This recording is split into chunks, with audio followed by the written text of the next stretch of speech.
I still remember the first night I saw Bamiro lying among the graves. The moon was pale, the wind carried the smell of rain, and there he was, the richest man in our village, sleeping beside the dead. People said he had gone mad, but me. I wasn't so sure. Only if we knew why he did it. My name is Adissa. I am old now, very old. My bones crack when I walk, and my eyes are not as sharp as before. But that night, I saw everything clearly. I was coming back from my farm, late because my goat had run away. The path near the cemetery is the short way home. Most people avoid it after dark, but I am not afraid of the dead. The living worry me more. As I walked past the cemetery gate, I heard breathing. Slow, steady breathing. I stopped. My heart beat fast. Then I saw him. Bamiro, wrapped in his expensive wrapper, lying flat on the ground near a grave. His eyes were open, staring at the sky. Bamiro. I called. What are you doing here? He did not answer. He did not even look at me. He just lay there like the ground was his bed. I moved closer. That was when I saw tears running down his face.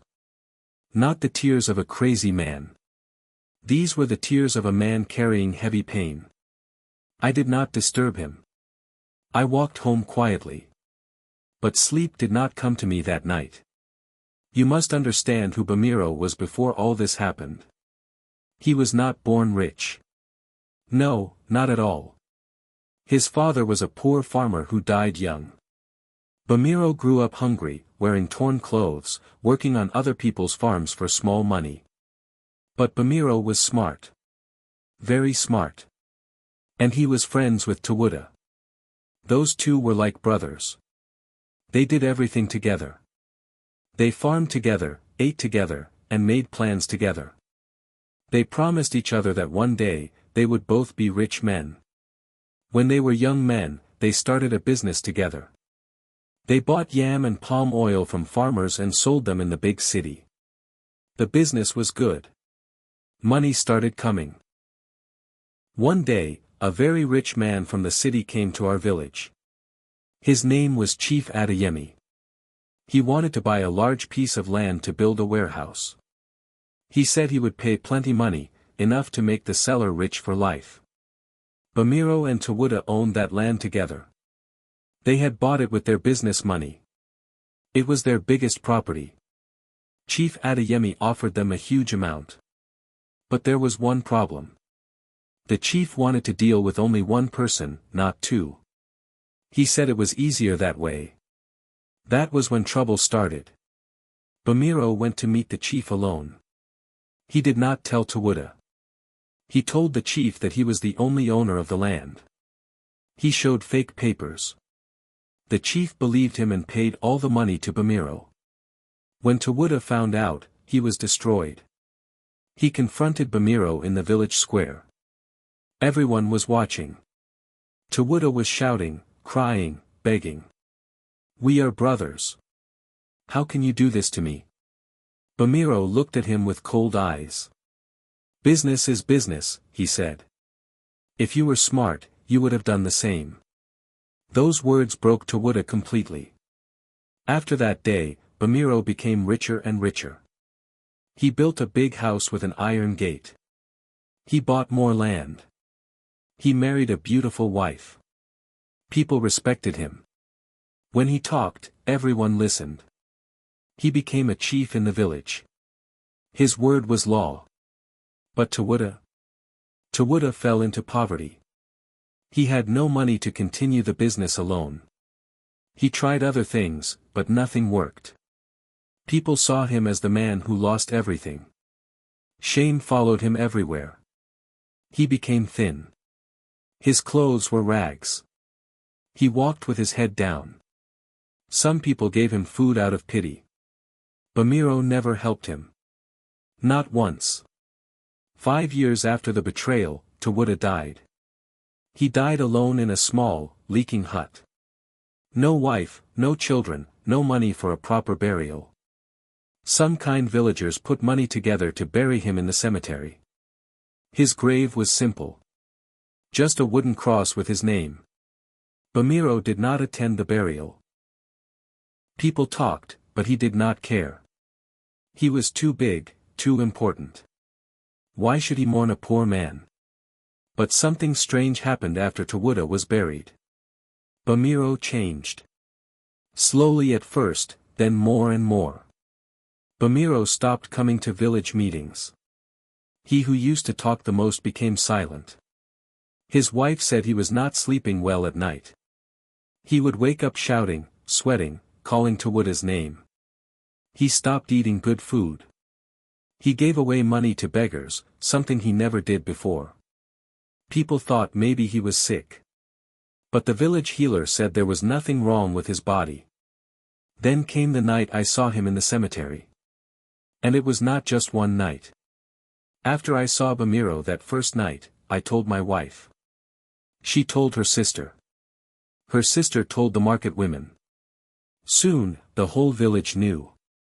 People started watching. And it was true. Every night, after everyone slept, Bamiro would leave his big house and go to the cemetery. He would lie down beside Tawuda's grave and stay there until morning. Sometimes he talked to the grave. Sometimes he just cried. His wife was ashamed. His children begged him to stop. The elders called him for questioning. But Bamiro said nothing. He just kept going back, night after night. The village was full of talk. Everyone had a different story. Some said Tawuda's spirit was punishing him. They said the dead man would not let him rest until he suffered the same poverty. Others said Bamiro had gone mad from too much money. Money can destroy the mind, they said. The Christians said he was possessed by demons. The traditional worshippers said he needed cleansing. His family tried everything. Prayers, herbs, sacrifices. Nothing worked. But Bamiro was not mad. And he was not possessed. I knew this because I talked to him. One evening, I went to the cemetery early and waited. I knew he would come. When he arrived and saw me sitting there, he was not surprised. Adisa, he said quietly. You want to know why I come here? Yes, I said. We all want to know. He sat down heavily, like an old man, though he was not that old. He looked at Tawuda's grave for a long time. Then he spoke. I killed him, Adisa. Not with a knife or poison. I killed him with betrayal. I took everything from him. I watched him suffer and I did nothing. I thought I was smart. I thought I had won. His voice broke. But after he died, Bamiro continued, I could not sleep. Every time I closed my eyes, I saw his face. That day in the village square when he begged me. The pain in his eyes. I see it every night. My big house feels empty. My money tastes like sand. My children's laughter sounds far away. Everything I have, I took from him. And he died with nothing. He touched the grave gently. So I come here. I lie beside him. I tell him I am sorry. I beg him to forgive me. Maybe if I suffer enough, the pain will stop. Maybe if I humble myself in the dust where he lies, I will find peace. I had no words. What could I say? That night, I finally understood. This was not a curse. No spirit was tormenting Bamiro. It was his own heart. His conscience would not let him rest. He had everything the world said was important. Money, respect, power. But inside, he was dying.